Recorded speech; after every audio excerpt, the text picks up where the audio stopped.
ne do të hapim një zyre, one stop shop, ku do të kenë mundësi bizniset apo investitorët me marrë të gjitha shërbimet. E jo siç ka ndodhur deri tash, si nëse ka kërkuar dikush një shërbim, dikujt i ka dhënë për 3 ditë, kurse dikujt për 19 muaj. Platforma ime bazohet në 5 shtylla, të cilat janë të rëndësishme edhe do t'i japim prioritet.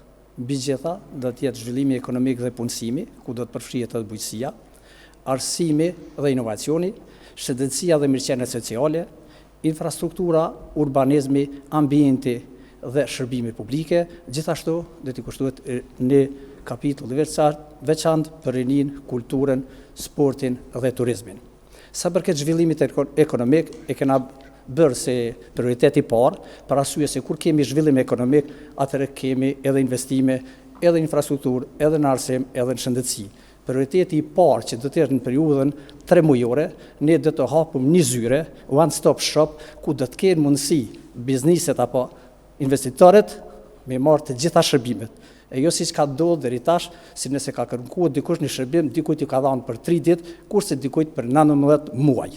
Prandaj, zona ekonomike është e rëndësisë veçantë, por ku biznesi do të hapet, do të krijojmë një grant për subvencione, sidomos të ndërmarrësit e ri, inovativ, po edhe ato që krijojnë vende të reja pune.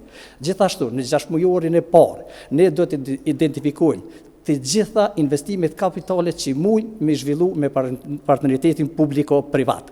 Bujqësia është një sektor i rëndësishëm që do të përkrahet në vazhdimsi, mbi gjitha për arsye se Komuna Podijevës i ka të gjitha mundësitë për zhvillimin e bujqësisë.